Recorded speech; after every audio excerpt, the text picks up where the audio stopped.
Vamos a continuar el bloque de sostenibilidad con una tertulia sobre sostenibilidad, las amenazas y las oportunidades que tiene nuestro sector en torno al cambio climático. Tenemos con nosotros a Mari Carmen García. Es una persona especial para muchos de nosotros y colaboradora sistemáticamente de este foro. Ella es veterinaria, ha sido directora de la OCA de Baza, ha trabajado en ADS, en Citagro, ha sido directora del Parque Natural Sierra de Castril y en la actualidad es coordinadora de Ágapa, de la agencia en Granada. Es una amante de la fotografía, del campo y de la transhumancia. Dedica todo su tiempo libre, que creo que cada vez le queda menos, a pasear por el campo, a convivir con los ganaderos. Y aunque viene en la revista, yo voy a leer una frasecita con la que ella acaba su presentación, que me parece muy interesante y que es lo que ella cree que le ha llevado a estar profesionalmente donde está, no en sí en el trabajo que tiene, sino en la vocación que refleja todo lo que hace. El que observa conoce, el que conoce ama y el que ama conserva. Vamos a ver cómo somos capaces de conservar nuestro entorno. Mari Carmen. Bueno, es un placer estar aquí en el Foro Caprino. Muchas gracias por invitarme, por participar de alguna manera en esta mesa tan especial, porque esta va a dar mucho de sí por todas las cosas que va a conllevar, ¿no? La mesa lleva por título Amenazas y oportunidades del sector caprino frente al cambio climático. Y fijaos qué mesa hay conformada, para que empecemos a entender que la ganadería está muy asociada a la biodiversidad y al medio ambiente. Tenemos dos veterinarios, ¿vale? Tenemos dos veterinarios, que es Manuel Ramón Fernández, que trabaja en el CERSIRA de Valdepeñas, es veterinario. Bueno, no voy a leer todos los currículums porque lo tenéis en la revista, pero sobre todo que sepáis que trabaja de investigador en ese centro. Y por otro lado tenemos a Francisco José Márquez, que es también veterinario, nutrólogo de Nanta, uno más quizás en ganadería extensiva, más en raza autóctona, y Francisco más en la parte de ganadería intensiva, ¿no? Y luego tenemos otros dos pilares que cada vez tenemos que vincularlos más a la ganadería, a nuestra ganadería de caprino, ovino y de rumiantes, ¿no?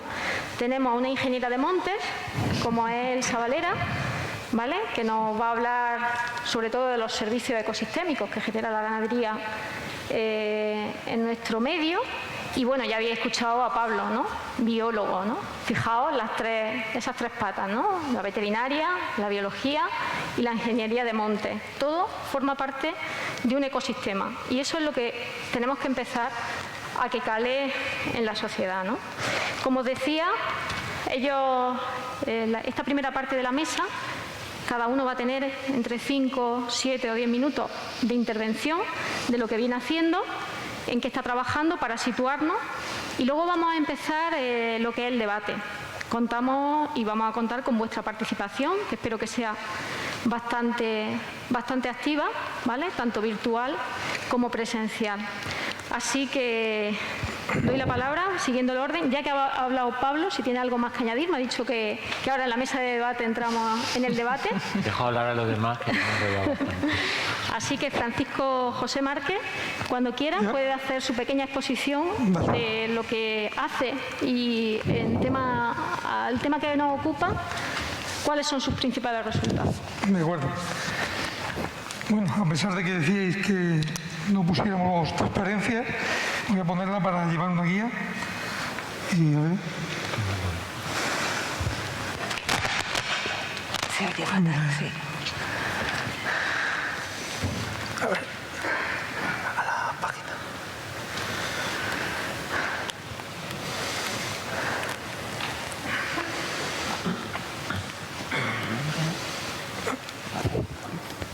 Sí. Vale. Gabri, descongela.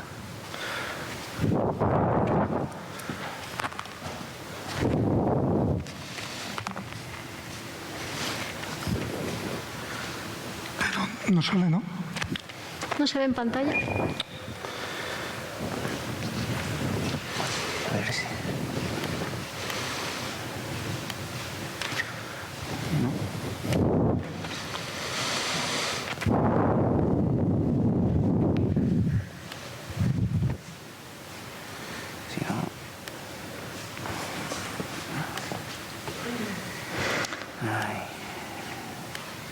¿Cuál es la tuya? Bueno, mientras pone la presentación, y ya que estamos hablando de cambio climático, solamente quiero hacer o puntualizar que antes de venir para acá y estar en esta mesa, creo que lo que no está puesto en norma, lo que no está puesto... Bueno, ahora después seguimos. Empieza Francisco. ¿Vale? Vale.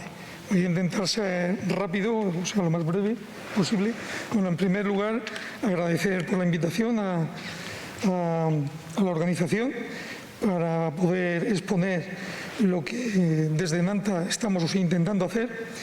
Y bueno, como son pocos minutos ahora, voy a ir al grano directamente. Nanta se dedica a fabricar piensos compuestos, pero sobre todo intentamos asesorar a los granjeros y la mayoría, con permiso, la mayoría son ganaderías intensivas o semi-intensivas dentro del caprino, lógicamente. Entonces, desde hace ya prácticamente 2 o 3 años, Nanta intentó acercar, aunque fuera los modelos intensivos, a la sostenibilidad. Por todo lo que ha hablado el primer ponente anteriormente, las tendencias son claras de que el camino va por ahí. O las granjas son sostenibles, tanto sean intensivas, semi-intensivas o en extensivas, o va a haber una presión social, una presión política que no nos va a dejar trabajar.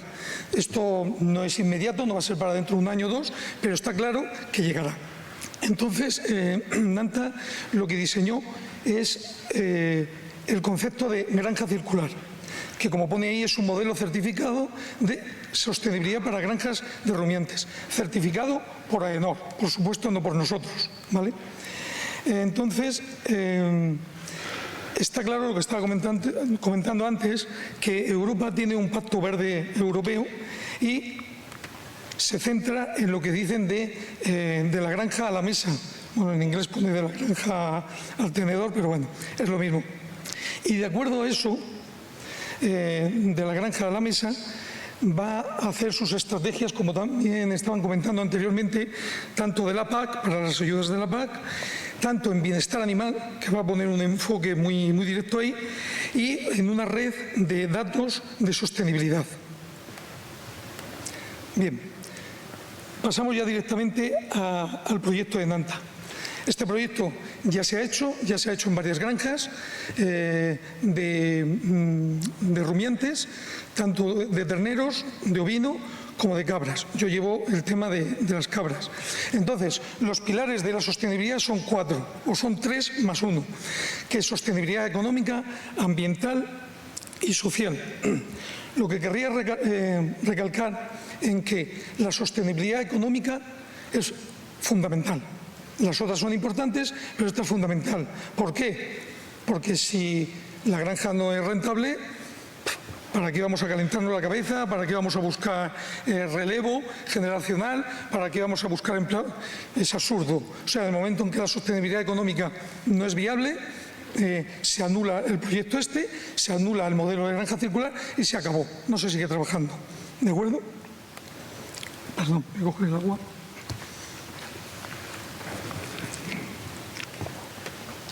Tiene 3 fases la granja circular. Lo primero es que vamos a calcular las emisiones, tanto de nitrógeno, fósforo, metano, el impacto ambiental, la gestión del estiércol y el secuestro de carbono.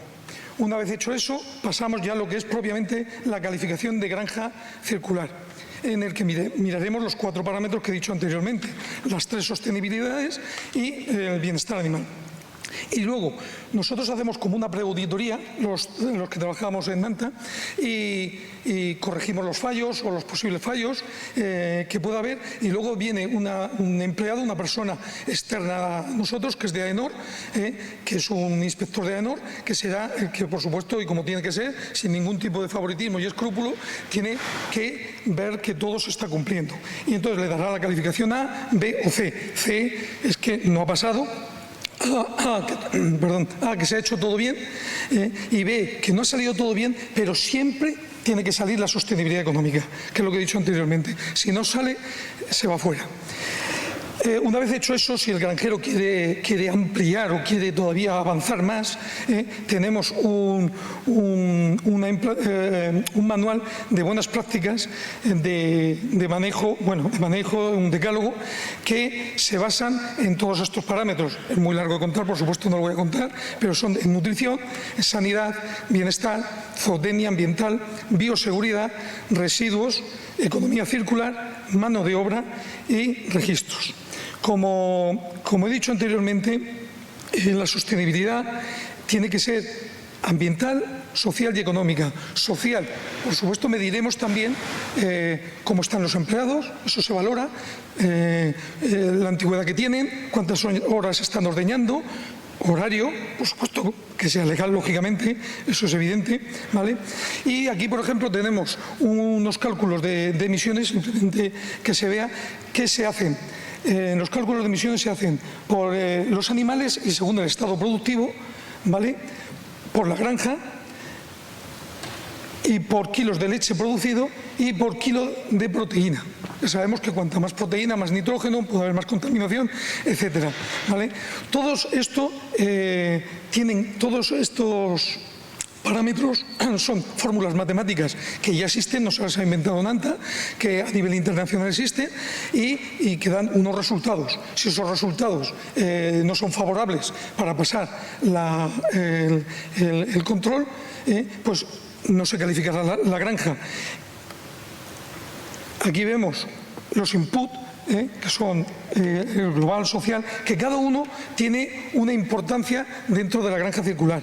Pero, evidentemente, ningún granjero va a cumplir el 100% de cada sostenibilidad. Entonces, hay unos mínimos que hay establecidos, por 58%, 55%, que tienen que llegar. Si no llegan a esos inputs, no se le da la calificación. Francisco, un minuto. Vale, no, sí, ya. Bien, y luego lo que he dicho antes, las buenas prácticas disponibles, ¿vale?, que son una serie de consejos. Por otro lado, Nanta lo que ha hecho es, voluntariamente, esto creo que tardará todavía más años, una declaración ambiental de producto. ¿Qué es? La huella ambiental, lo que explicaba el primer ponente al principio, de cómo han hecho luego los cálculos, que los han hecho un poco extraños. Entonces, un pienso, para fabricarlo necesitamos las materias primas, que para producirlas se contamina, el transporte, la fabricación y luego el enviarlo, el pienso, a la granja. Todo esto tiene su grado de contaminación y se valida. Y hemos conseguido una certificación oficial de piensos en concreto, con nombres y apellidos, que pasan esa, por decirlo de alguna manera, esa validación de menos contaminante, o por lo menos intentando contaminar lo menos posible. Esto ahora mismo simplemente es un proyecto que se ha hecho, no se está ejecutando, por decirlo de alguna manera, pero bueno, ahí lo tenemos. Y lo que he dicho al principio, está claro que en un futuro seguro que esta es la tendencia que se va a llevar, ¿vale?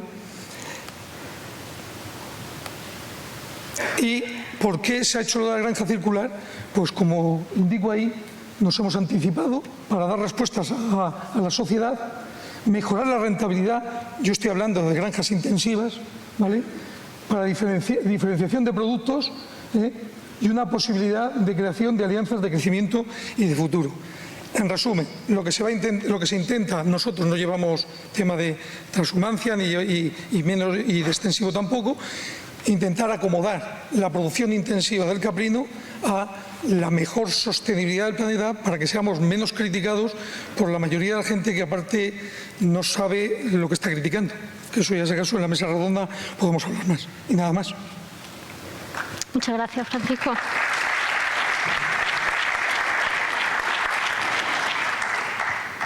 Manuel Román. Vale, sí se me oye, sí. Bueno, pues yo quiero empezar mi intervención dando gracias a los organizadores del foro, ¿no?, por invitarnos a nuestro grupo, al que hoy represento, ¿no?, y bueno, pues darnos la oportunidad de contaros esto que estamos haciendo, ¿no?, en relación a temas de cambio climático y ganadería.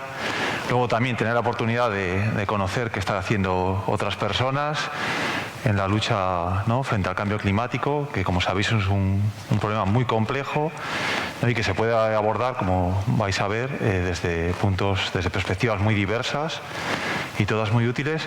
Y sobre todo yo creo que también muy interesante el conocer un poco cuál es la opinión que tiene el sector, ¿no?, que tenéis vosotros de la problemática del cambio climático, ¿no?, cómo se afecta y qué soluciones, ¿no?, podemos llegar entre todos. Así que, bueno, pues agradecer la invitación a los organizadores y sobre todo que pongan en marcha este tipo de iniciativas. Bueno, yo mi intervención la voy a centrar principalmente en contaros, ¿no?, de forma muy general en qué hemos estado trabajando durante los últimos 7 o 8 años, ¿no?, en una línea de investigación en la que participan varios grupos y que tiene que ver con cambio climático y ganadería desde la perspectiva de los programas de mejora genética. ¿De acuerdo? Bueno, pues desde hace tiempo, yo creo que ya la sociedad sabe, ¿no?, de los problemas que van a llevar asociados el cambio climático y que va a afectar a muchos niveles. Uno de ellos va a ser el sector ganadero. Y concretamente, en nuestro caso particular, pues sabemos que la cuenca del Mediterráneo es una de las regiones más vulnerables, ¿no?, y además se da la circunstancia de que en esta zona pues hay una actividad ganadera importante, ¿no? Por lo tanto, las consecuencias del cambio climático van a afectar a la ganadería, ¿no?, y también de forma especial a aquellos sistemas productivos que están más expuestos al ambiente, ¿no?, como es la ganadería extensiva que conocéis. Entonces, teniendo en cuenta un poco esta problemática, hace unos años pusimos en marcha una línea, ¿no?, dentro de nuestra área de trabajo, que es la mejora genética. Pues la idea general era ver si podíamos dar respuestas, ¿no?, y contribuir a la lucha frente al cambio climático dentro de los programas de mejora genética, ¿no?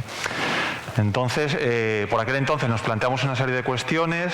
La primera era si existía evidencia de pérdidas económicas asociadas a condiciones climáticas adversas, ¿no?, y que se van a dar en un futuro en los escenarios de cambio climático. La siguiente pregunta que nos hacíamos es si esas pérdidas económicas, ¿no?, afectaban por igual a todas las especies, razas, ¿no?, incluso individuos dentro de cada raza, o realmente existían diferencias, ¿no?, los animales respondían de forma diferente. Luego nos preguntábamos, bueno, si existe esa respuesta diferente, ¿no?, pues si esa, variabilidad en la respuesta podía venir determinada genéticamente. Y si eso era así, pues al final, ¿no?, y que sería el objetivo general, sería ver si realmente desde los programas de mejora genética, ¿no?, en los que muchos yo creo que ya estáis dentro, ¿no?, a través de las asociaciones, pues era posible contribuir, ¿no?, ayudar a la lucha frente al cambio climático. Y luego además, una quinta pregunta, que la he dejado intencionalmente al final, pero que no porque sea menos importante, también estábamos muy interesados en conocer cuál es la opinión que tiene el sector ganadero de la problemática del cambio climático, ¿no? Cómo ven esta problemática, cómo creen que les afecta, ¿no? Porque al final, tan importante es buscar soluciones al problema, ¿no?, como que las soluciones que se propongan sean bien acogidas, ¿no? Es decir, el sector debe acoger esas soluciones, ¿no?, de forma que se implementen y realmente permitan contribuir a la lucha del cambio climático. Entonces, siguiendo un poco las preguntas que os he planteado, durante estos años, ¿no?, y en los diferentes estudios hemos visto que efectivamente existen pérdidas económicas, ¿no?, y productivas asociadas al cambio climático.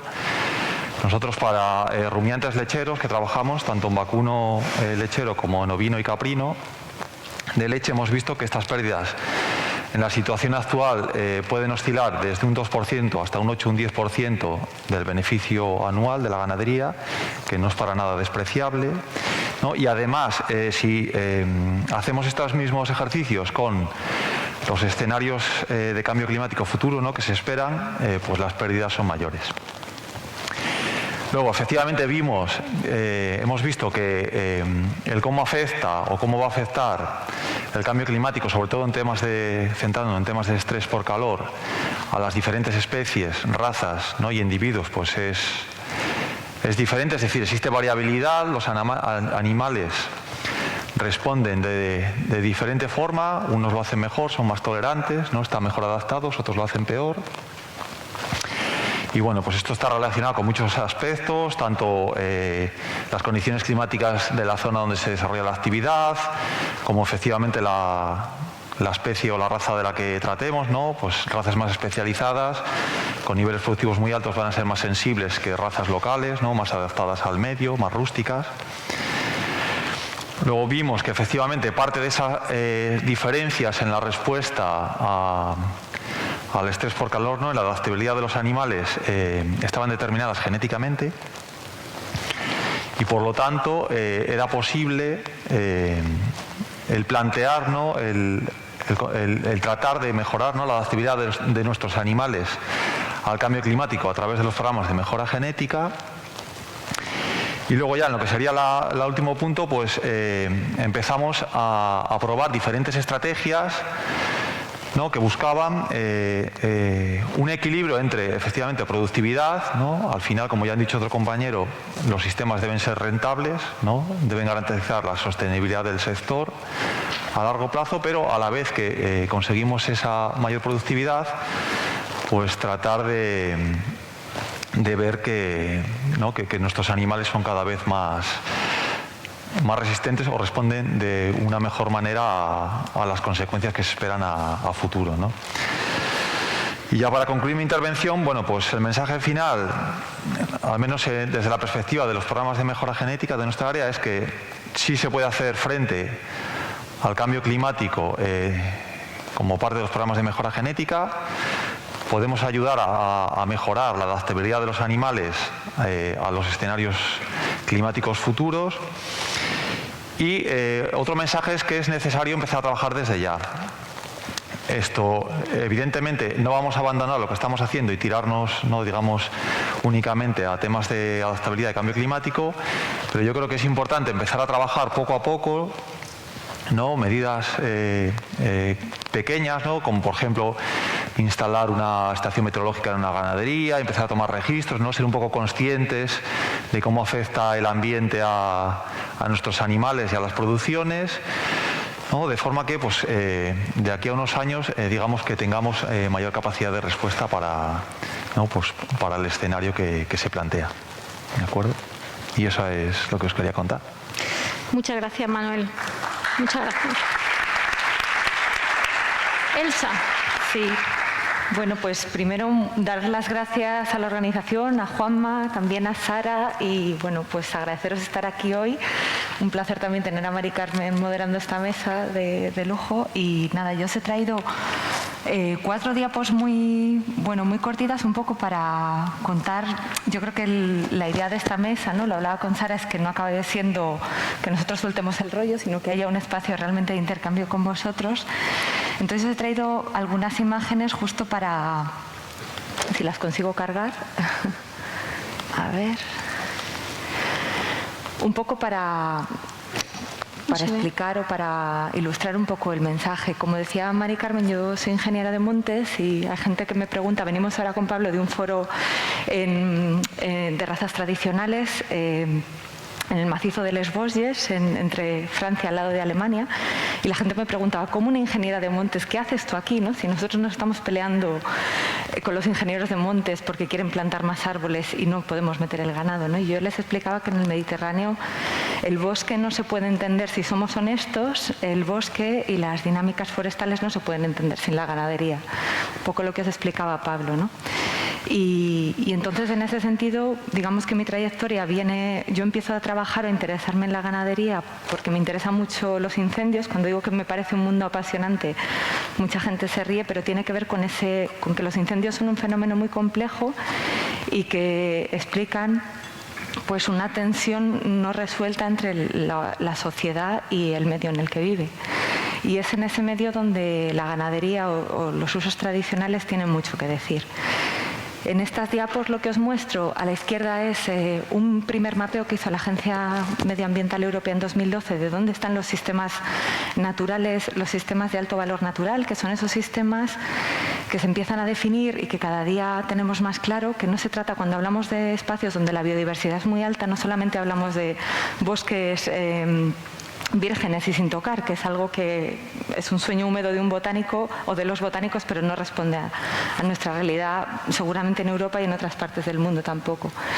Entonces, no solamente es eso, sino que tenemos espacios donde la influencia humana ha sido muy importante y son espacios altamente diversos, ¿no? Entonces, ese concepto de sistema de alto valor natural empieza a definir eso, espacios donde las prácticas agrarias tradicionales han contribuido a generar biodiversidad. Y ahí tenéis dónde se distribuyen, y la mayoría de ellos en Europa y sobre todo en nuestra península ibérica están asociados a prácticas de ganadería extensiva. En 2019 la misma agencia produjo ese otro mapa donde señalamos los sitios donde esos sistemas corren más riesgo por intensificación agraria. Ahí los tenéis. Entonces, bueno, pues vemos que las políticas que hemos tenido en Europa no nos están ayudando a mantener esos sistemas o a frenar el abandono de prácticas y el abandono rural, ¿no? Y cuando buscamos un poco en línea con lo que decía Pablo, cuando hablamos de todos esos bienes y de esos servicios que nos proveen esos sistemas, lo que vemos es que muchos tienen una característica de bien público. Toda esa biodiversidad o conservación de paisaje que nos dan los ganaderos con esas prácticas, pues no hay un mercado para vender y comprar biodiversidad, y que nosotros disfrutemos de paisajes en mosaico, como creo que no los estáis viendo ahora, como estos de... A ver, ahora...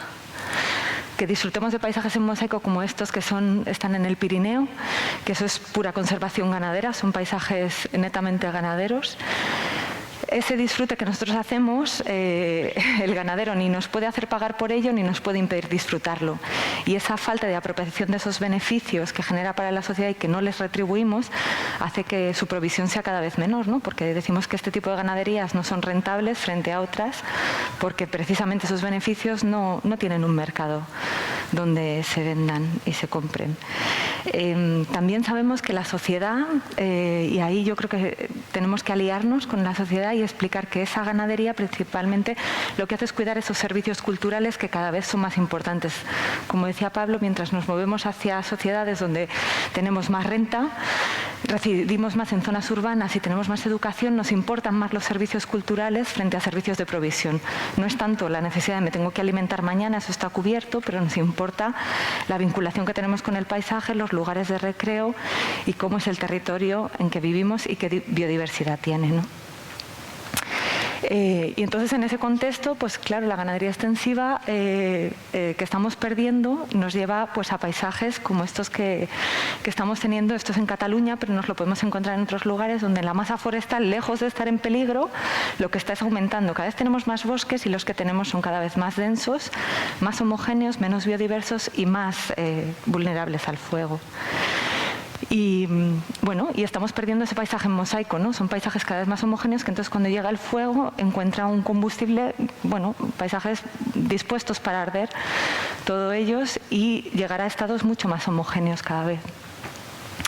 Y es en este contexto pues donde, bueno, y todo eso que os estaba explicando, pues además parece que se va a agravar con esos escenarios de cambio climático, porque la península ibérica, dentro de la incertidumbre que tenemos, sí parece que los periodos de aridez van a ser más grandes, la sequedad de la materia seca en el suelo cada vez es mayor, entonces caminamos hacia escenarios de más vulnerabilidad.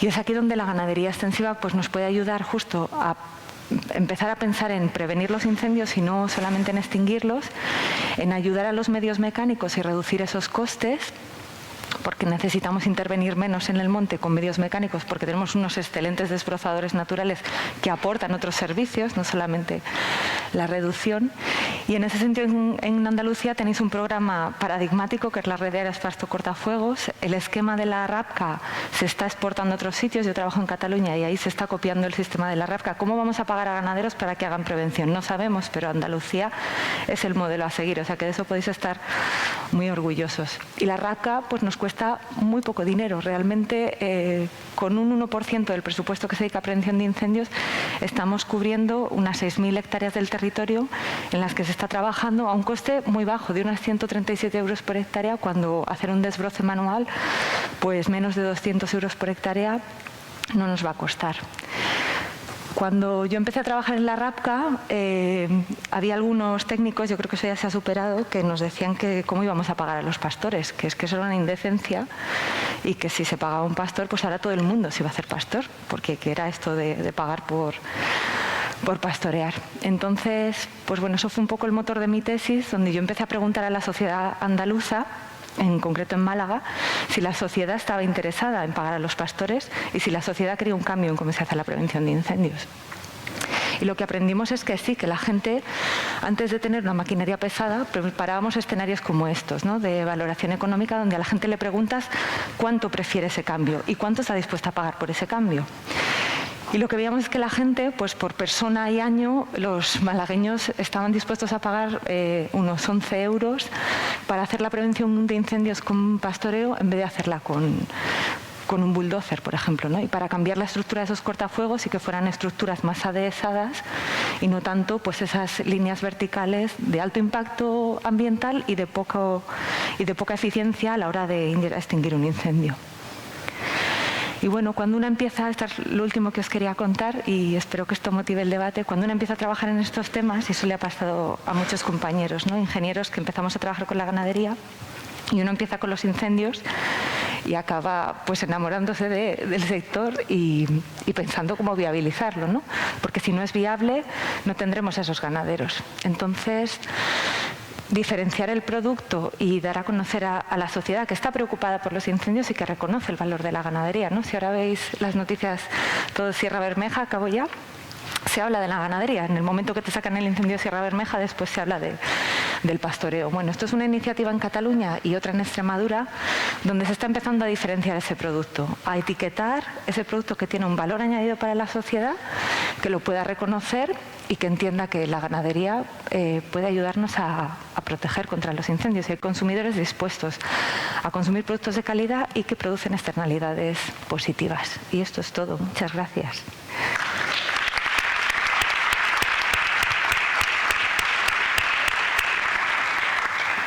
Bueno, después de escuchar a todos los ponentes, solamente desde la perspectiva un poco de la Administración, quería hacer dos reflexiones y empezamos ahora mismo el debate.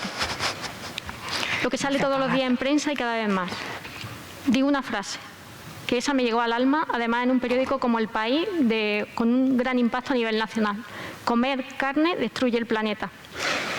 Me llama la atención la carne que no la leche, por ejemplo, ¿no? Entonces ya estamos empezando ahí un poco a saber que no vamos bien ni sabemos de lo que estamos hablando.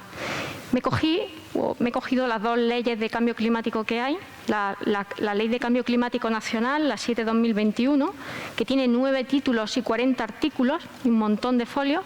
En ninguna de la ley aparece la palabra ganadería, en ninguna aparece la palabra ganadería. Y la palabra agricultura aparece para que el Ministerio de Agricultura va a una comisión para elaborar un plan. Pero nada más. Eso es la Ley Nacional de Cambio Climático. Vosotros sabéis que tenemos también una andaluza, la Ley 8/2018, de medidas frente al cambio climático. Y aquí ya te empieza a decir que la ganadería juega un papel tanto en la mitigación como en la adaptación, ¿no? Y te habla de una serie de medidas. Y fijaos qué medidas te propone, os lo digo, de cara a cómo hay que llegar a la gente para decir, no, es que a este sector hay que apoyarlo porque está en la Ley de Cambio Climático. Las medidas que se proponen en materia de agricultura y ganadería es la reducción de emisiones de la fermentación entérica, la conservación y aumento de la biomasa aérea y carbono orgánico en el suelo, valorización de especies principalmente autóctonas, la promoción de productos agroganaderos, ecológicos y de proximidad y el fomento de sistemas de producción agrícola y ganadera extensivos. Fijaos lo que está hablando una ley como es la Ley de Cambio Climático.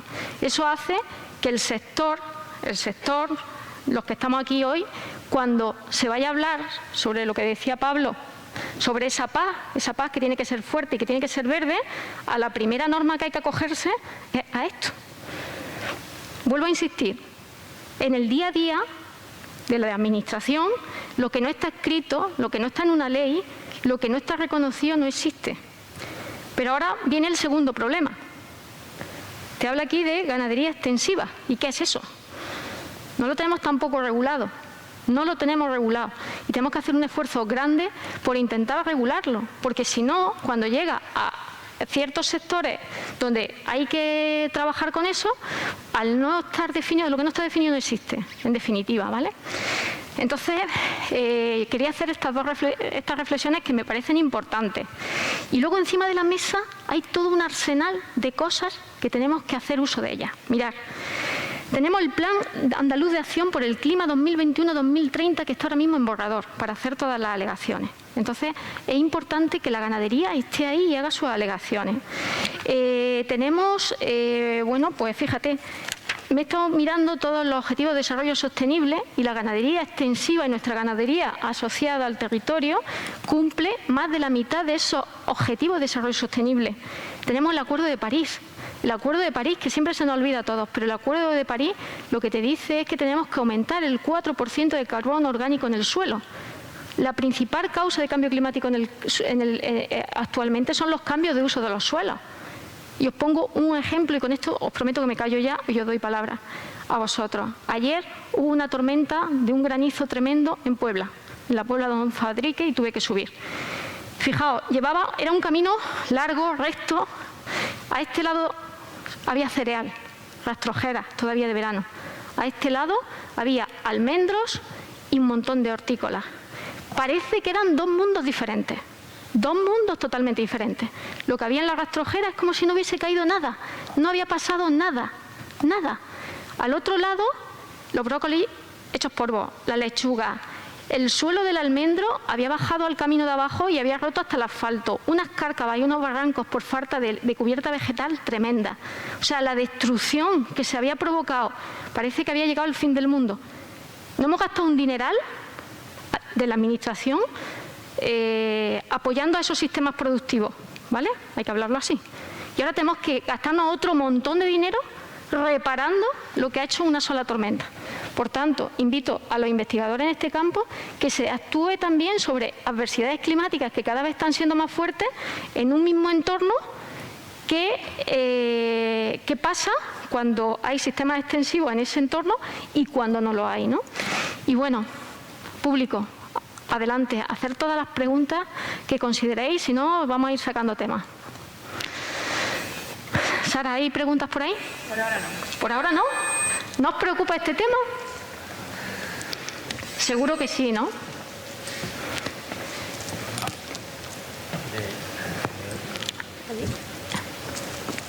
¿Pablo? ¿Se me oye? Sí. Sí.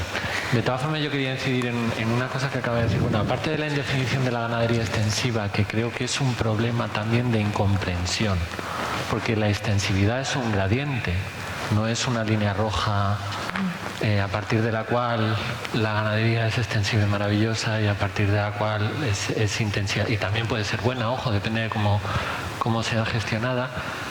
Sino que es un gradiente y eso se entiende poco. Entonces yo creo que eso la administración lo entiende mal porque eso se regula mal, ¿no? Es mucho más fácil meter las cosas en cajas y a este tipo de ganadería darle una prima, a este ganadería no, cuando en realidad es una realidad más compleja. Pero además has citado dos cosas de la Ley de Cambio Climático andaluza que a mí me parece interesante. Se está hablando, por ejemplo, de reducir la emisión de metano entérico. Y se está hablando de aumentar la cantidad de carbono aéreo en los ecosistemas y eso no se admite que puede llevar una contradicción con la promoción de la ganadería extensiva, al menos tal y como se hacen las cuentas ahora.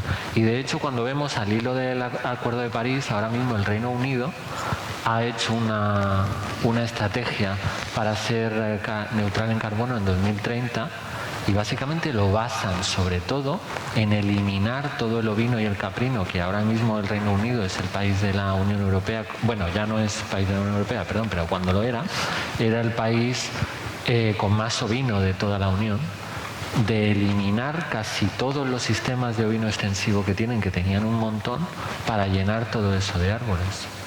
Entonces, ahí yo creo que también se ve la incomprensión, incluso con leyes muy bien intencionadas de esto, ¿no? Que no se entiende que cuando se están haciendo las cuentas del metano entérico así, se está entrando en una contradicción, sobre todo porque no se entiende qué flujos de metano son naturales y qué flujos de metano son artificiales, y porque no se está entendiendo bien este elemento que hemos comentado tanto Elsa como yo, de los paisajes abiertos como paisajes naturales desde los últimos 15 millones de años, y donde esa ganadería extensiva es necesaria, bueno, pues para que haya menos árboles, que es que parece que va absolutamente en contra de todo lo que nos han enseñado desde que somos pequeñitos, pero son las evidencias desde la ecología de la vegetación, ¿no? Efectivamente, además es curiosísimo lo que estás diciendo, porque fíjate, durante un tiempo he sido directora de un parque y muchas veces se venía el biólogo y él decía, porque la ganadería, Mari Carmen, la ganadería, y yo siempre le decía, Jesús, cuando llega primavera no te he visto nunca debajo de los pinos, nunca lo he visto debajo de los pinos cogiendo nada, no había nada. Siempre estaban los pastizales donde estaban los ganaderos. Y había un montón de especies. De hecho, había 2 autóctonas que estaban en peligro y había un vallado en el que estaban las vacas y las ovejas, y en el otro, al otro lado no estaban. Pues donde no estaban, teníamos que saltarnos un vallado, era una finca privada, no la estábamos saltando, porque allí estaba la planta y al otro lado no estaba. Entonces tenía que tener una relación tremenda esa ganadería extensiva. Entonces, con lo que tú estás aportando hasta ahora, y yo creo que la ganadería ahí ha tenido también, la ganadería intensiva también ha tenido un papel fundamental. Hasta ahora todos los estudios que se han hecho es solo de emisiones. O sea, ha interesado mucho hacer el estudio de emisiones, pero no se ha tenido en cuenta las emisiones, la erosión, la captura de carbono y el paisaje. Si tú sumas, el balance es positivo para la ganadería extensiva, por ejemplo, ¿no? Sí. Y yo te diría también, ¿se me oye? Sí, que en la línea de lo que decía ahora Pablo, precisamente en el Mediterráneo, el tema de los árboles, y bueno, y a medida que el clima se va aridificando, o sea que quizá en Reino Unido les va a pasar, pero a nosotros ya nos está pasando. Hay experiencias hechas por el CREAF, el Centro de Investigación Forestal y Aplicaciones Forestales, asociado a la Universidad de Barcelona, donde ellos vieron el impacto que estaba teniendo el aumento de densidad de árboles en la cuenca del Montseny, es una zona montañosa en la provincia de Barcelona, en cuánta agua llegaba al río, porque tienes unas repoblaciones en cabecera muy densas, muy poco cuidadas, ¿no? Y esto de tenemos que proteger los típicos montes protectores, ¿no? Estas zonas tienen alta erosión, se protege, de acuerdo, se protege, pero unas densidades de árboles muy grandes que habría que reducir y donde podría ser compatible con la ganadería. Entonces ahí lo que les está empezando a pasar es que el agua no llega al río, es que no tenemos agua para beber porque los árboles están evapotranspirando y chupando ese agua y reteniendo la precipitación. Entonces cuidado con eso, es lo que decías, solamente vamos a mirar la captura de carbono. Eso además tiene otro problema, y es que la captura de carbono depende de que el árbol abra sus células respiratorias y respire, o sea, atrape el carbono de la atmósfera. Cuando tienes los árboles muy juntos y que están sufriendo estrés, porque bueno, pues hace mucho calor, no hay agua, los árboles cierran esas células respiratorias, dejan de atrapar el carbono del cielo, bueno, para no morir deshidratados, con lo cual esa captura de carbono en ambientes áridos con esas densidades altas baja. No estás teniendo esa optimización de la que nos hablan, no se cumplen en estos entornos áridos. Entonces tienes dos cosas. Primero, no te están fijando todo ese carbono y además no tienes agua para beber. O sea que mucho cuidado con... Bueno, yo creo que hay que huir de esos discursos que nos dan un bálsamo de fierabrás para solucionar los problemas y que solamente van a mirar un indicador, porque siempre vamos a tener esa palabra que los ingleses usan mucho, a mí me gusta mucho, de los trade-offs, de las ventajas y los inconvenientes. O sea que nada es blanco-negro y aumentar en un sitio traerá consecuencias en otro, ¿no? Al final mucho es de observación, ¿no? Pero también a mí me preocupa, y Pablo lo apuntaba antes, me preocupa mucho el mensaje que está llegando a la Unión Europea. Os lo digo porque ahora se ha intentado sacar una medida para la ganadería, luchándola, vamos a lucharla, pero cuando tú quieres hacer una modificación de PDR, y vosotros sabéis que cuando hay una modificación de PDR tiene que ir a comisión y la comisión tiene que dar el visto bueno, cuando aparece la palabra ganadería no lo ven. Porque la ganadería es como algo que no hay que apoyar, que hay que eliminar. Porque hay un lobby muy fuerte a esos niveles donde quieren que la ganadería un poco desaparezca, ¿no?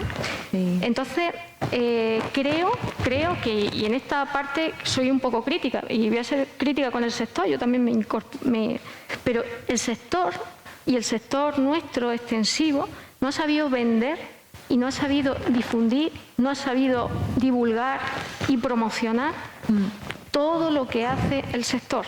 Es decir, cuando a mí el primer estudio de cambio climático lo vi sobre explotaciones avícolas, diciendo lo inmensamente beneficiosas que eran para el cambio climático, me quedé un poco impactada, porque claro, yo digo, bueno, quien primero tenía que haber sacado esto es la ganadería extensiva con lo que está haciendo. Porque una de las cosas que en su día hice, y me gustó mucho hacerlo porque fue muy satisfactorio, fue la de, y siempre lo digo, y lo digo en todos los sitios, para que eso llegue, yo no sé dónde tiene que llegar, pero tiene que llegar. Solapar mapas. Lo que os decía, la observación es lo mejor, ¿no? Entonces tú coges algo objetivo como solapar mapas. Tú coges la Red Natura 2000, que es la zona de máxima protección medioambiental, que es un 30% de la superficie andaluza, la superpones con la capa de pastos pastizales y coincide en un 95%. Eso significa que nuestra ganadería extensiva está generando un paisaje de alto valor ambiental. Pero no me quedo ahí, pero es que la superpongo con la de aves necrófagas, y la aves necrófagas está donde están los pastos y la red natura. La superpongo con la de aves esteparias y está ahí.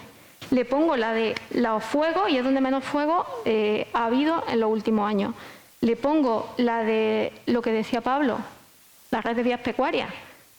Pablo, cuando hablaba de La Rioja, yo veía el sistema circulatorio, eran los capilares.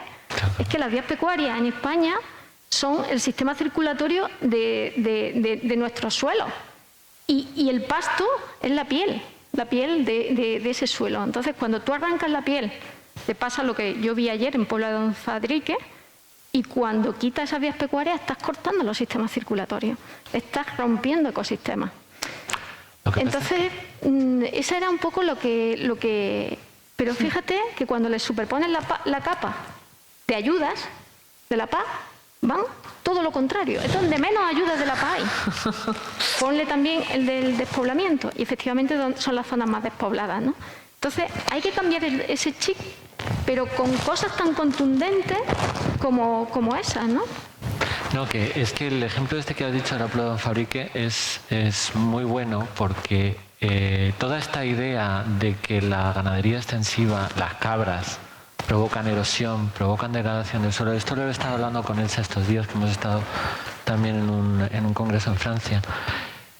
Eso viene de la época de la posguerra, cuando es verdad que había muy pocos bosques porque había que poner las tierras en producción, pero yo creo que ahí ha habido una confusión del uso que se hacía por parte de la ganadería extensiva y de una extensión inusitada de los cultivos hasta zonas marginales que nunca se había hecho, que eso causó mucha erosión. Es exactamente lo que has contado de los almendros, ¿no? Cuando la tierra tiene esa piel de pastos, es mucho más resiliente a la erosión que cuando se cultiva. Entonces, como a partir de los 60 se empieza a potenciar el sector forestal, creo que ahí ha habido una confusión histórica de interpretar la matorralización del paisaje español con una reducción de la erosión. Parece que se le echa la culpa al pasto cuando, en mi opinión, creo que claramente es una reducción de los cultivos, sobre todo en zonas marginales con mucha pendiente. Y bueno, yo creo que en Andalucía el mejor ejemplo es el olivo, ¿no? En el momento en el que el olivo se baja al llano, la erosión mejora mucho. Había preguntas por aquí. Adelante.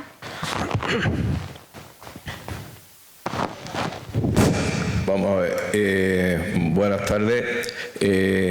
aprovechando que hay una mesa bastante multicolor en cuanto a vuestras dedicaciones, a vuestras formaciones, ingenieros de montes, biólogos, veterinarios, me gustaría daros la bienvenida al club de la zona denostada por la publicidad gratuita que nos hacen permanentemente, tanto a lo que vosotros estáis contando del pastoreo de la ganadería extensiva, como por ejemplo en nuestro caso a la agricultura intensiva. Y me explico. Nosotros tenemos 13.000, bueno, yo trabajo en el Ayuntamiento de Ejido, soy el jefe de área de agricultura, nosotros tenemos 13.100 hectáreas de invernadero y eso equivale a tenemos un efecto sumidero de CO2, cada hectárea de invernadero más o menos absorbe unos 8, lo que producen de CO2, 8 coches, o sea que diariamente nosotros estamos neutralizando solo en el Ejido a 105.000 coches soltando CO2. Esto nos cuesta mucho trabajo venderlo, igual que a ustedes los beneficios de esa ganadería extensiva. Ahora se ha puesto de moda que la carne destruye el medio ambiente, el consumo de carne, y es mucho más fácil vender un mensaje de ese tipo o vender que los invernaderos de Almería son muy contaminantes, cuando verdaderamente todo lo que los dicen, tanto su mensaje como el nuestro, están totalmente pues fuera de conocimiento. No tienen ni puñetera idea de lo que significan, pero es mucho más fácil vender ese mensaje de que la carne, y además que está calando en la sociedad, y además que tenemos una sociedad tendente a comprar este tipo de mensajes, cuando verdaderamente pues bueno, a base de acciones como las que ustedes están promoviendo y nosotros también, debemos de neutralizar a todos estos cantamañanas que lo único que hacen es contaminar con ideas falsas a nuestra sociedad. Bienvenido al club y enhorabuena por la mesa redonda. Gracias.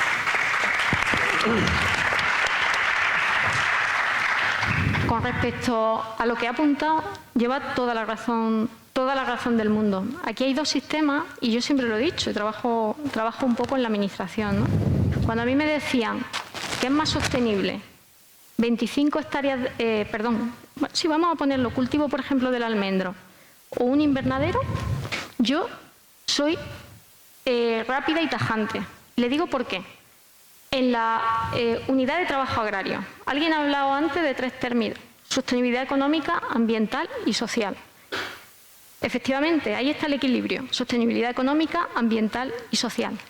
Si yo me tengo que ir a la sostenibilidad económica, para generar una UTA, una unidad de trabajo agrario, una empresa, si yo tengo que un joven, antes he hablado también de los jóvenes y del relevo generacional, si un joven tuviera que darse de alta en una explotación de almendro, para poder pedir la ayuda de jóvenes, por ejemplo, necesita 25 hectáreas de almendro para darse de alta, ¿vale? O sea, 25 hectáreas, un empleo. Si hablamos de cómo estaban esos suelos que os he contado, por ejemplo, de la Puebla, con una pendiente donde con una tormenta se fue 25 hectáreas de suelo, pues fíjase el impacto. Y sin embargo, una UTA me lo genera una hectárea de invernadero. Una UTA me lo genera una hectárea de invernadero. Entonces, aquí hay dos cosas totalmente claras. Es verdad que la población está aumentando cada vez más en el mundo y que hay que alimentarla. Yo lo haría con sistemas más concentrados y de esta manera, ¿no? Pero tampoco dejaría para nada los sistemas extensivos, que es que se están muriendo, ¿eh? O sea, le doy el dato y le voy a dar el dato de una zona ganadera del norte de la provincia de Granada, como es la zona de Huesca y Baza. En una zona eminentemente ganadera, donde tampoco tenemos en cuenta los recursos como son el agua. Yo siempre lo he dicho, es una zona sostenible aquel que gasta como mucho lo que gana, porque si no ya no somos sostenibles a largo tiempo, ¿no?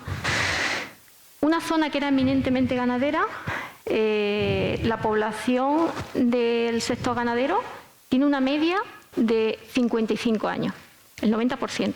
Eso significa que en 5, 10 años desaparece toda esa ganadería extensiva, desaparece la superposición de esos mapas, porque luego a la gente que vive en las ciudades, la gente que vive en otros sitios, ¿no?, le gusta ir al campo y tener al quebrantahueso, y tener al buitre, y tener al sapo partero, y tener al sisón, y a la carraca, y al aguilucho cenizo. Y eso también la sociedad de alguna manera tiene que pagarlo. Como antes le decía, uno cuando habla de todo esto, y usted como bien ha dicho, cada vez sale más en los medios de comunicación, además en todos los anuncios de la tele, la palabra sostenibilidad ya no tiene ningún valor, porque todo el mundo es sostenible, hasta hacer un televisión es sostenible, todo. Entonces, tenemos que apoyar este tipo de cosas, que es que cuando uno ve los datos encima de la mesa, y yo, por ejemplo, trabajo en la administración, y pongo eso que le he dicho, algo tan fácil como el tema de las ayudas. Las ayudas que deberían de estar para compensar esos beneficios que se hacen y mantener unos ecosistemas. Te encuentras que es totalmente diferente. Esas ayudas van a un sitio de sistemas productivos intensivos y todas esas zonas se van quedando cada vez más despobladas, más solitarias y con un problema pues cada vez a lo mejor más grande ambientalmente, ¿no? Pero estoy de acuerdo con usted. O sea, una hectárea de invernadero para mí es más sostenible porque con uno genera un puesto de trabajo, lo que no con otra serie de producciones.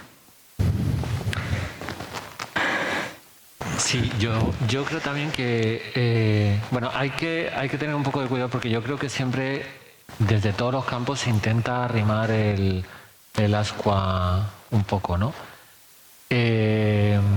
La agricultura de cultivos evidentemente es necesaria en el planeta, a no ser que queramos cargarnos al 99% de la población mundial, pero vamos, eso cualquiera que tenga un poco de sensibilidad, yo creo que no le va a parecer bien, ¿no? Que por ahí sale algún conservacionista que dice que nos tenemos que extinguir. Bueno, extíngase usted, ¿no? Yo no tengo pensado extinguirme de momento. Pero lo que sí que tenemos que tener claro es que las actividades humanas generan un impacto en el planeta. Y eso no es necesariamente el fin del mundo. Es decir, lo que tenemos que trabajar es un poco... Lo digo porque, bueno, en el caso de los invernaderos no sé, pero sí que he visto estudios que, por ejemplo, dicen que el olivo o el almendro fijan carbono. Yo tengo mis reservas con esos estudios, porque puede ser que sí fijen leña en un momento dado, o carbono en forma de leña durante unos años, pero unos suelos con una gestión que están muy descarnados, que están perdiendo materia orgánica, que es en general lo que hace la agricultura. La agricultura en general mina los suelos, ¿no? Porque está sacando nutrientes, es una cosa un poco de sentido común. Tampoco es malo, porque es que si no, no podríamos tener 8.000 millones de personas en el planeta. Lo que pasa es que es justo lo que ha dicho Mari Carmen. Yo creo que dentro de eso, que hay que admitir nuestras limitaciones, que yo creo que es un poco lo que les pasa también, por ejemplo, a los activistas de liberación animal y tal, que no son capaces de asumir que la vida humana tiene un impacto en el resto de las vidas del planeta, tanto animales como vegetales. Bueno, es lo que hay. La vida y la muerte están muy enlazadas, ¿no? Lo que pasa es que en el caso de la ganadería extensiva, y yo creo que es un poco el mensaje que al menos a mí me gustaría transmitir, se parece tanto a los procesos naturales que tiene una serie de efectos positivos que la sociedad no conoce. Por ejemplo, hablaba de que la agricultura mina los suelos. Bueno, la ganadería es de forma natural la forma de regenerar suelos. Existe el refrán asturiano que dice: Dios y el cucho pueden mucho. El cucho es el estiércol. Dios y el cucho pueden mucho, pero más el cucho, porque es lo que te regenera los suelos. Y eso no se es consciente, ¿no? Y eso es un fallo que provoca esos desequilibrios de los que habla Mari Carmen. Hay una pregunta, Sara, por el... ¿Hola? Ahora sí, ¿no? Bueno, buenas tardes. Aquí desde la moderación virtual, que estamos Francisco López y yo, Sara Rey. Desde los compañeros que están siguiéndonos desde la plataforma, Yolanda Mena, hay dos cuestiones, las voy a plantear y ya. Yolanda Mena pregunta, sobre todo para Francisco, que es posible que a lo mejor ella no la haya entendido bien, por eso quiere que se lo aclaréis. Lo de la granja circular que has comentado, si es solo para granjas intensivas, y si es así, ¿qué has querido decir cuando has comentado que miden también el secuestro de carbono? ¿Vale? Gracias. ¿Qué has querido decir? Si es solo es para la granja circular, para las ganaderías intensivas, ¿qué has querido decir cuando has comentado que se miden también el secuestro de carbono? Que no he entendido muy bien cómo me dices eso. Pero de un momento te pongo la otra, que es simplemente una anotación, y así puedo pasar la palabra al resto de platea, ¿vale? Lorena Tudela pregunta, que es muy interesante, dice que es muy interesante el debate y que gracias a todos los ponentes por sus intervenciones, y que le parece importante abrir un debate sobre la visión urbana del territorio rural, ya que cree que en parte esta desconexión provoca la distancia y el desconocimiento sobre la verdadera importancia de la ganadería. Muchas gracias. Vamos a ver, cuando hacemos la auditoría de la granja circular, evidentemente casi todo son emisiones, o sea, por decirlo de alguna manera, contaminación. Lo que pasa es que se valora y está estipulado y numéricamente que si, por ejemplo, la explotación es grande, tiene extensiones, tiene árboles, tiene pastos, lo que estaban comentando antes, y lo que ayuda es a fijar carbono, eso neutraliza. Y entonces lo que se hace es una suma y una resta, lo que contamina y lo que descontamina, ¿entiendes? Pero puede ser que no tenga nada de eso y entonces no se valora. Entonces solamente hay emisiones o contaminación. Entonces, si tiene arbolado o tiene algo que está fijando, se estima, bueno, no se estima, no, se calcula matemáticamente, ¿vale? Y se suma y se resta. Eso es lo que quería decir. Una cosa quería comentar antes de lo que estabas hablando, de lo que hablabas tú. Yo ¿así? ¿Así? ¿Se me oye mejor? Mejor. Vamos a ver. Hace, no sé si fue de 2 o 3 años, el Foro Caprino se hizo ay, si me acuerdo. En Antequera, exacto. Y hubo una primera charla que a mí me asombró mucho, que era una periodista. No me acuerdo el nombre de ella, luego le di la enhorabuena y yo no sabía qué iba a contar. Digo, una periodista aquí, ¿qué iba a hacer? Para mí ha sido la mejor charla que he escuchado en todos los foros caprinos, porque dijo, y es que lo quiero volver otra vez a recalcar, y si estuviera ella por aquí o algo de eso, que lo recalcara ella. Nosotros, todos los que estamos en el sector de animales, ahora voy a hablar de los animales, nos defendemos, pero nunca informamos. Y es así de claro, nunca informamos. Solamente nos defendemos ante los ataques de los grupos que no tienen ni idea, que contaminamos más que las centrales nucleares, etcétera, etcétera. Pero solamente nos estamos defendiendo, siempre estamos como acobardados, parece que somos los malos de la película, y entonces resulta que cuando nos atacan intentamos defendernos. En los medios de comunicación solamente vemos ataques y vemos ataques hacia el sector. Y luego podemos ver defensa, pero nunca simplemente informar. Me chocó mucho el caso porque luego la felicité, lo cuento rápido a título anecdótico, la felicité y le dije, sí, date cuenta que yo me dedico 33 años a alimentación animal y la gente todavía se piensa que se ponen hormonas en los piensos de pollos. Y me dijo, es que no se ponen. Y digo, tú eres la que estás diciendo que se informa. Digo, no se han puesto nunca. Digo, eso es una barbaridad, eso es un bulo urbano. Y se quedó y dice, ahora sí que me queda claro que no informáis nada. Entonces, yo no tengo ningún periódico ni nada, pero sí que es verdad que cuando veo algún foro de charlas, no de nuestro sector, pero algo de eso que nos van a atacar, sí me gusta ir. Me gusta ir a informar a la gente. No le gustan cuando les dices que las cosas son más normales de lo que se piensa, que no hay cosas extrañas, que no hay nada escondido, ¿sabes? Pero que sepamos que hasta que no informemos bien, seremos los malos de la película y esto que estamos hablando aquí va a quedar solamente entre nosotros y no se va a enterar nadie más, salvo nuestros amigos íntimos y nuestra familia. Y nada más. Bueno, Elsa, para terminar. Al hilo de esta intervención última que decía Sara, ¿no?, de este abismo entre lo rural y lo urbano, que yo creo que es una de mis obsesiones un poco, siempre ver un poco cómo la gente rural y los urbanitas perciben o percibimos, me incluyo porque yo vivo en entorno urbano, aunque trabaje con población rural, ese medio, ¿no? Y deciros que hay bastantes estudios que miran esto, ¿no?, cómo la población, los ganaderos o los agricultores perciben los servicios ecosistémicos y cómo los percibe, por ejemplo, la población urbana. Y yo creo que ahí tenemos espacios de alianza, que es un poco lo que os comentaba antes, ¿no? Espacios donde podemos llegar a un entendimiento. Claro, no podemos pedirle a alguien que no está en contacto todos los días con el medio que tenga el conocimiento profundo que tiene un pastor, que sabe muy bien qué servicios de regulación hay, cómo el manejo de su ganado de una manera o de otra influye en la calidad del pasto, en que haya erosión o no la haya.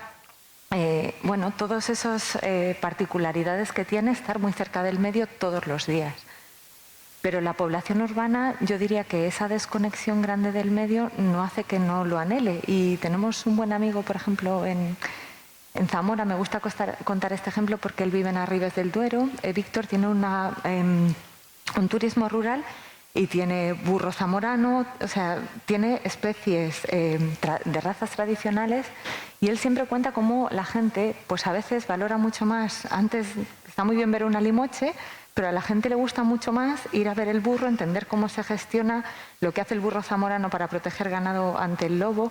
La gente sí que tiene unas ganas de saber y de entender qué es lo que pasa, ¿no? Y a veces hay que dar ese espacio para que se puedan acercar. No es tan fácil acercarse a ese medio rural cuando te es muy ajeno, pero eso no quiere decir que no haya las ganas. En Cataluña tenemos algunas experiencias bonitas, pues por ejemplo con los pastos de puerto, los ganaderos que suben a la montaña, al Pirineo, a los pastos de puerto, y ahora hay unas experiencias de vivencia, se llaman vivencias chisqueta. La chisqueta es la oveja, la raza del Pirineo, donde los visitantes pueden pasar un día con los pastores que están en los puertos, entendiendo cómo es esa producción y después comprando productos de esa raza. Entonces yo creo que se trata de informar y de comunicar, pero también se trata de buscar esos puentes, ¿no? Y ese puente yo creo que está mucho en esos servicios culturales, o sea, cómo la ganadería cuida ese paisaje que nos gusta y crear canales para que la gente se acerque, ¿no? Yo también creo que los incendios, a mí siempre los presento como el caballo de Troya, es nuestro caballo de Troya para meternos y comunicar a la sociedad, porque la gente está preocupada por los incendios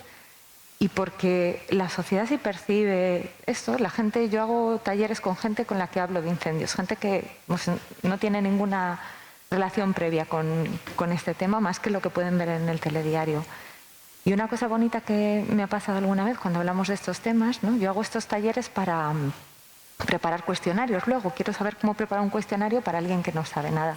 Y la gente lo que suele decir es que les gustaría que esto pasara más. O sea, tener espacios donde se pueda aprender y entender las dinámicas del fuego, la complejidad de la gestión y cómo la ganadería entra ahí. Sí, yo creo que hay un sustrato de gente que quiere saber y quiere entender más. Y tenemos que crear esos cauces de encuentro, ¿no? De comunicación y yo creo que de encuentro. Bueno, hay una pregunta más por ahí y, ¿sí? Y acabamos. Está Paco por ahí también. Olga González, desde la Asociación de la Cabra Payoya. Bueno, yo felicitar a todos los participantes porque ha sido muy enriquecedor, venir de muchos ámbitos y bueno, sí es verdad que el extensivo está en peligro, obviamente eso es patente, pero creo que tiene una oportunidad impresionante. Lo de oportunidad porque en todos estos retos del cambio climático antes no se hablaba del extensivo y se ha perdido porque no se hablaba. Era como algo no profesional que tenía que extinguirse y dar paso al cambio, que era mucho mejor. Ahora hablamos, tenemos mesas que hablamos del valor que tiene. Eso es muy importante. Nosotros desde cuando hablamos desde el sector siempre hemos adolecido un poco de que claro que íbamos siempre pidiendo ayuda, ¿no? Eso siempre y ahora me satisface ver que hay un interés también por la parte de la investigación en apoyar, en visibilizar. Quizás lo que necesitamos son lazos. Nosotros necesitamos argumentos para decir quiénes somos y lo importantes que somos para poder pedir apoyo y cambios y planes estratégicos. Obviamente, el plan estratégico no puede solo ir a una dirección de un apoyo de ayuda directa a un ganadero. Necesitamos que también la comunidad educativa. Nosotros necesitamos que nos conozcan. El problema nunca podrá ser identificado si no lo vemos. Cuando hablamos de que vamos andando, vemos la erosión, eso lo vemos nosotros porque tenemos conciencia. El que pasa por una tormenta y un arroyo de lodo, pues no es capaz de visibilizar el problema que eso está causando. Necesitamos que las personas tengan un conocimiento. Cuando vean que su monte se está llenando de zarza y que no hay por dónde andar, vean un problema, no lo vean una ventaja. Y eso necesitamos, muy importante, que la comunidad educativa también se implique en este proceso. Y bueno, yo invitar desde Cabra Andalucía, para nosotros es muy importante, obviamente, que la ganadería se mantenga en los territorios. Creemos que estamos en un momento crucial en el que nosotros podemos aportar a la sociedad muchísimas cosas. Tenemos a la gente, a los ganaderos y a las ganaderas, tenemos los técnicos en el campo y lo único que tenemos que hacer es trabajar juntos. Nosotros desde aquí os invitamos. Y para la Administración tenemos que ir con argumentos sólidos. Muchísimas gracias a los investigadores de que os estéis preocupando. Esa es nuestra baza para nosotros solicitar demandas de cambio y estrategias para futuro. Y si ya trabajamos todos juntos podemos tenerlo. Y nada, agradeceros de verdad. Y yo creo que en los próximos foros caprinos vamos a tener cada vez más presencia porque somos motor de cambio. Y venderlo, obviamente no nos podemos perder en lo que digan los demás, que sí es verdad que nos pueden criticar y tal, pero bueno, tenemos que creer en nosotros y trabajar en ello. Y muchísimas gracias. Totalmente de acuerdo, Olga. Muchas gracias. O sea, has dado en la clave. Conocimiento, investigación, totalmente de acuerdo. Bueno, me dicen que ya tenemos que cerrar la mesa, ¿vale? Hay más preguntas, pero vamos muy mal de tiempo, ¿vale? Juanma. Venga, y las contestamos todas juntas. Estaba Paco de Asís y Sara.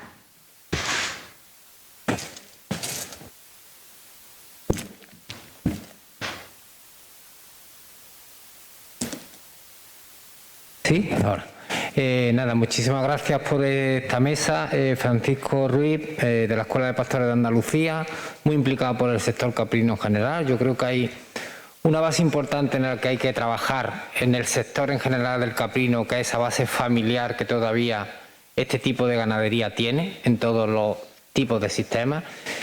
Y también, bueno, desde que yo cogí la dirección de la escuela, hace ya 6 años, he visto un cambio muy positivo, sobre todo en los últimos 2 años, de los medios de comunicación. La Escuela de Pastores es un foro al que, bueno, pues por el título, por el romanticismo que hablamos del tema de los pastores, los medios de comunicación todos los años pues tenemos muchísimas actuaciones y sí se ve desde los redactores que te llaman para preparar el programa, para preparar la entrevista, que hay un cambio bastante grande en cuanto a la valoración que esos medios de comunicación que comentaba el compañero de Nanta están viendo la ganadería extensiva hacia esa importancia que tiene para el medio ambiente.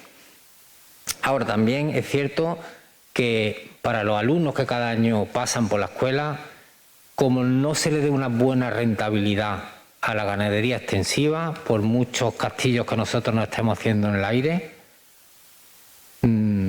tenemos un futuro muy complicado. Nada más. Venga, gracias. Gracias, Paco. Sara, para acabar. Ahora no como moderadora, sino como Sara Rey, ¿vale? Como habitante de medio rural, como secretaria de la ganadería de la Blanca Andaluza, quiero reivindicar un término, los custodios y custodias del territorio. Me parece que es importante que nos veamos como lo que somos, y a nosotros y sobre todo a nuestros ganaderos y ganaderas, ¿no? Por otro lado. Y simplemente eso, decir ese término que me parece interesante y la necesidad de generar esos servicios ecosistémicos que ahora mismo son servicios y beneficios para todos, que no son capitalizados, y que veamos la forma, yo estoy contigo, Paco, de que tenemos que viabilizar esto de alguna manera, pero el reconocimiento de los servicios ecosistémicos para las razas del caprino ambiental, y aprovecho el micrófono, son fundamentales para nuestro futuro, si no estamos extinguidos. No solo los ganaderos y ganaderos, sino todo el sector vinculado y todo lo que aquí estamos intentando hacer. Muchísimas gracias a los compañeros también por poder hacer así una tertulia. Yo quiero agradecer directamente esta posibilidad de que estéis aquí y de que este tema haya sido el principal y la entrada de este foro, ¿no? Muchísimas gracias a todos. A vosotros, un placer.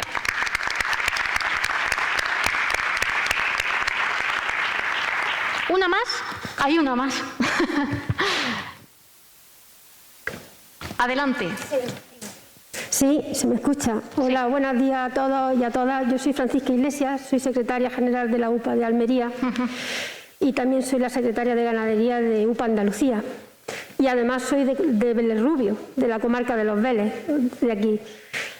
Bueno, yo deciros que os agradezco a todos el foro. Creo que la ponencia es súper interesante, pero creo que no hemos desviado, y perdonadme la crítica, del tema. La ganadería de caprino es una ganadería semiextensiva y hay que reconocerlo todo el mundo. Eso no quiere decir que sea más contaminante, que esa es la idea. Es decir, su ganadería semiextensiva o intensiva, contaminante, que es lo que decía el responsable de Agricultura del Ejido. No, estamos equivocados. La ganadería de caprino es semiextensiva y además en la provincia de Almería convive con los almendros. La política agraria que hemos tenido hasta ahora y que vamos a tener, y ya lo diré mañana porque yo también soy ponente, es totalmente discriminatoria con este sector, porque no permite a los ganaderos de caprino que puedan pastar sus cabras debajo de los almendros. Así de claro. En el caso de la ganadería extensiva más transhumante, nos estamos dedicando al ovino. El ovino, yo comparto con Carmen la parte norte de la provincia de Almería, María, sobre todo Chiribet, Conorce y la zona de Baza, y la Puebla también. Y es una ganadería extensiva en cereales de secano. Y es así, tenemos que decir dónde está cada ganadería. La ganadería semiextensiva de caprino es donde más avanzada está en todos los sentidos y donde creo que puede ser la base del desarrollo de las zonas más desfavorecidas de todo el interior de la provincia de Almería o de Granada o de toda Andalucía. Pero por favor, sí os pido una cosa, solamente os pido esto, después de todo este rollo, y es que no criminalicemos a un sector para defender a otro, si es que somos compatibles, si es que yo creo que ese ha sido el error que hemos tenido de aquí para atrás, que para justificar lo que yo soy, tengo que justificarlo discriminando a otro sector, como el de los frutos secos. No sé si aquí no tiene que hablarse de almendros, pero no sé si sabréis que los frutos secos, en Almería hay 40.000 hectáreas de almendros ecológicos y que lo han hecho principalmente ganaderos que producen leche y que han sido ganaderos, que han sido o son todavía ganaderos de caprino. Así que vamos a ver si miramos hacia el futuro para ver si podemos seguir viviendo de aquí para adelante. Gracias.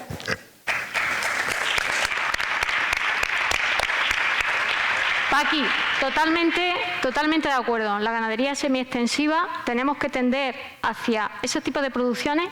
Y solamente un dato, y para acabar, Juanma, fíjate lo que ha pasado ahora con todo el tema de, por ejemplo, el tema de las plantaciones de almendros y tal. Ahora tenemos ecoesquemas donde te imponen esa cubierta vegetal, ¿vale?, de alguna manera en los ecoesquemas. Y otra cosa que bien ha apuntado y que me parece muy bien que haya sacado el tema, pero ese puede ser para otra mesa totalmente buenísima, que sería la de la paz, ¿no? Efectivamente, tú has dado la clave. Hoy por hoy la paz lo que te dice es que en una misma superficie no puede haber dos usos. Es decir, que si es para agricultura no puede servir para ganadería. No solamente no está pasando con los almendros, ¿vale?, que se puede gestionar la cubierta y la hoja, fíjate. No está pasando con las rastrojeras, no está pasando con los barbechos, Nos está pasando con un montón de producciones que podrían tener un uso sostenible por esa dualidad y no se puede, porque no puede tener hoy por hoy en La Paz una misma parcela, dos usos, ¿vale? Bueno. Regenerando el suelo a través de la ganadería, y por eso también hemos dicho antes, vamos, yo lo he dicho, que no es un cajón ganadería extensiva, ganadería intensiva, es un gradiente con su complejidad y con sus ventajas. Y desde luego lo de los usos, o sea, por ejemplo, el problema del suelo en el almendro o en el olivar, desde luego usos combinados con la ganadería harían que se pudieran regenerar esos suelos. Claro, lo potenciaría. De hecho, hay un estudio ahora del tema de los suelos vivos en el olivar, donde se ha demostrado que pueden aparecer hasta 114 especies diferentes de biodiversidad. Ese es un poco, creo, que a lo que deberíamos de tender, ¿no? A intentar sacar la máxima producción, entre comillas, de nuestro sistema, pero manteniendo de alguna manera el medio ambiente y a la población. Bueno, muchas gracias, ha sido un placer moderar esta mesa. Gracias a los ponentes, gracias a Foro Caprino y nos vemos.